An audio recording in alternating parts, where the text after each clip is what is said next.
Bueno, vamos con la solución, o mi solución por lo menos, del segundo ejercicio.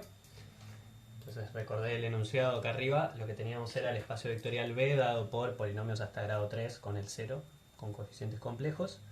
Y tenemos un subespacio de este espacio vectorial dado por generadores, ¿sí? Que les puse este nombre P1, P2, P3 y P4 porque después para nombrarlos va a ser más fácil.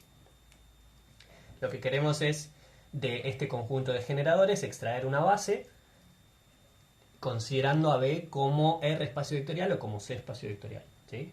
Es obvio cuál es la estructura de C espacio vectorial de C3 de X, multiplicamos polinomios por números complejos como siempre, por así decirlo, y eso induce una estructura de R espacio vectorial porque si sabemos multiplicar por números complejos, en particular sabemos multiplicar por números reales. Sería como poner el número real más 0 por I y hacer la multiplicación de C, ¿sí? Entonces, la forma fácil de resolver este ejercicio, o sea, una solución que sería fácil si eso nos pasara, no digo que la solución sea fácil, sino en tal caso sería fácil, es que estos polinomios ya sean linealmente independientes y por lo tanto serían una base de S y entonces no hay nada que hacer, ¿no? O sea, chequear que sean linealmente independientes y listo. La base va a estar dada por ellos cuatro y extrajimos una base. Entonces, vamos a ver si son linealmente independientes. Lo bueno de eso es que, por otro lado, si no son linealmente independientes, nos va a decir a cuál de ellos podemos eliminar para que sigan generando, ¿sí? Si en algún momento planteamos una combinación lineal y vemos que P1 más P2 más P3 más P4 da 0, entonces a P4 lo podemos despejar en términos de P1, P2 y P3 y por lo tanto lo podríamos eliminar de acá, ¿sí? Entonces, escribo esa igualdad de polinomios, una combinación lineal de estos cuatro igualada a 0. Esta es una igualdad en B, ¿sí? O sea que este 0 representa el 0 de polinomios. Ahora bien, para que dos polinomios sean iguales, ya charlamos la otra vez con Feli sobre esto y lo vuelvo a remarcar porque es importante, para que dos polinomios sean iguales tiene que ser iguales coeficiente a coeficiente. Entonces eso es lo que hicimos después, que es separar en las potencias de x para quedarnos con los coeficientes, ¿sí? Y acá remarco, este 1 es x a la 0, o sea, es el 1 como polinomio 1, ¿sí? Entonces este es el coeficiente que acompaña al 1. Para que estos dos polinomios sean iguales, como decía recién, todos los coeficientes de este lado derecho tienen que ser iguales a 0, ¿sí? Este polinomio en este espacio se escribe como 0 por x a la 0, más 0 por x a la 1, más 0 por x al cuadrado, más 0 por x al cubo. Entonces tenemos eso, para que sean iguales se tienen que dar estas cuatro igualdades que escribí acá. Y para simplificarnos un poco la vida, lo que noté es que la segunda ecuación y la cuarta ya son redundantes, ¿no? Si multiplicamos por i esta ecuación obtenemos esta, ¿no? Nos quedaría, o sacamos factor común i acá y podemos multiplicar por el inverso de i y nos queda beta más gamma igual a 0. Así que en realidad tenemos tres ecuaciones que serían las primeras tres, ¿sí? Y esa igualdad de nuevo es entre números complejos. Acá sí voy a empezar a separar en el caso k igual r y k igual c porque la resolución va a ser bastante distinta. Entonces vayámonos al caso en que k sea r. Bien, cuando k es r, en estas igualdades que teníamos recién, por eso remarqué de este lado que son números complejos, tenemos 0 más 0 por i, ¿no? Podemos separar en parte real y parte imaginaria porque del lado izquierdo eso pasa también. Alfa es un número real, delta y gamma son números reales y k es r. Y por lo tanto, esta igualdad entre números complejos se da si y solo si la parte real es igual a la parte real y la parte imaginaria es igual a la parte imaginaria, ¿no?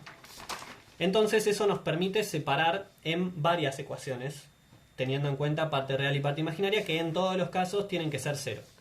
Y llegamos a estas cuatro ecuaciones, si quieren, que después las despejé inmediatamente, y eso nos dice que alfa, beta, delta y gamma tienen que ser de esta forma. ¿Y esto qué nos está diciendo? Que la combinación lineal dada de esta forma, por P1, P2, P3 y P4, da 0, ¿no? Volviendo acá atrás. Y entonces podemos despejar a P4 en función de P1, P2 y P3. Eso nos dice que P4 pertenece al generado por estos tres, y de hecho no hace falta poner a P1, si se fijan, P4 lo podemos despejar en términos de P2 y P3. Y ahora la pregunta es, ¿P1, P2 y P3 son linealmente independientes? En principio no tengo por qué saber la respuesta a esa pregunta con lo que hicimos hasta ahora, así que lo que puedo hacer es volver a plantear una combinación lineal de ellos igual a 0, pero ya no tenemos el P4. O sea que si se fijan es tener exactamente lo mismo, solo que borramos gamma de todas las ecuaciones, ¿no? Ponemos gamma igual a 0. Y ahora si ponemos gamma igual a 0, en estas ecuaciones vamos a llegar a las mismas ecuaciones de arriba en el fondo, y nos va a quedar que alfa es igual a 0, que beta es igual a 0, que delta es igual a 0. O sea que P1, P2 y P3 sí son linealmente independientes sobre R. y por lo tanto este conjunto es una base de S como R espacio vectorial. Como R subespacio vectorial, si quiero. Entonces, eso nos dice que la dimensión de S sobre R es igual a 3, porque es el cardinal de una base. Ahora vamos a verlo sobre K igual a C, y la gran diferencia acá es que no podemos separar en parte real e imaginaria usando alfa, beta, delta y gamma, porque ahora alfa, beta, delta y gamma, cada uno tiene su propia parte real y parte imaginaria, ¿sí? Entonces volvemos a la ecuación original, y eso nos dice que tenemos todas estas igualdades, todos estos igualados a cero, ¿sí? De hecho, bueno, volví a poner la cuarta ecuación acá, no me di cuenta que habíamos dicho es redundante a partir de la segunda, pero bueno, no pasa nada. Y entonces tenemos que resolver esto ahora con coeficientes en C, y eso lo que nos permite es hacer operaciones de fila y columna usando números complejos, ¿sí? O sea, podemos hacer tal cosa como multiplicar a esta fila por I y restarle esta. Bueno, de hecho hice al revés, ¿no? En fila 3 menos I por fila 1. Y si se fijan, eso hace que esta fila quede igual que la segunda, así que la podemos eliminar, y esta fila ya sabíamos que es I por la segunda, así que de nuevo la podemos eliminar. Y nos queda para despejar, entonces, en las primeras dos ecuaciones, gamma es menos beta y alfa lo podemos escribir como I por delta más I por beta. O sea que de los 4 parámetros en realidad nos podemos quedar con 2, con beta y con delta, ¿sí? ¿Qué nos está diciendo esto? De nuevo, que si hacemos I por P1 más P2 menos P4, eso va a dar 0. Y si hacemos I por P1 más P3, eso va a dar 0, ¿sí? O sea que a P3 lo podemos despejar en términos de P1, o sea que P3 está en el subespacio generado por P1. Y fíjense que acá es muy importante que permitamos números complejos. Si no, esto ya no es cierto, ¿no? Sobre R no podemos hacer una operación como multiplicar a P1 por I. Y esto nos dice que P4 está generado por P1 y P2, así que de nuevo a P4 lo podemos eliminar, ¿sí? Podemos eliminar a P3 porque con P1 ya tenemos esa información, y podemos eliminar a P4 porque con P1 y P2 ya tenemos esa información. O sea que el generado por estos 4 polinomios es igual al generado por estos 2, y eso se los dejo para ver, P1 y P2 son linealmente independientes. De hecho, una forma fácil de ver eso es porque tienen grado distinto, ¿sí? Dos polinomios con grado distinto siempre son linealmente independientes. Eso, de nuevo, puede ser un buen ejercicio para probar. Así que la dimensión sobre C de S es igual a 2. Y eso difiere con lo que habíamos hecho sobre R, que nos daba 3. Y este ejercicio terminaba con una pregunta que era ir y compararlo con el ejercicio 20 de la práctica. Ese ejercicio lo que dice es que si tenés n vectores en Rn, son linealmente independientes sobre R si solo sí son linealmente independientes sobre C, ¿sí? Y acá fíjense que tenemos 4 vectores en C3 de X. Y lo que nos pasó fue que al final, bueno, había uno que era redundante seguro, no importaba si lo veíamos como R o como C espacio vectorial. Pero acá estos 3 que nos quedan, P1, P2 y P3, son linealmente independientes sobre R y no son linealmente independientes sobre C, ¿sí? Y ¿por qué no tenemos una contradicción? Es porque P1, P2 y P3 tienen dando vueltas coeficientes complejos, ¿sí? P1, P2 y P3 no los estoy viendo como elementos de Rn, sino que, si se fijan, tienen coeficientes complejos dando vueltas. Donde con coeficientes complejos dando vueltas me refiero a que en C3 de X, si lo vemos, esto es un comentario final pero importante sobre el ejercicio, C3 de X, si lo vemos como R espacio vectorial, una base de esto va a estar dada por 1x, x cuadrado, x cubo, pero fíjense que si estamos viendo esto como R espacio vectorial, nunca vamos a poder conseguir, por ejemplo, y por x cubo. Lo que tenemos que hacer es agregar y multiplicado por todos estos.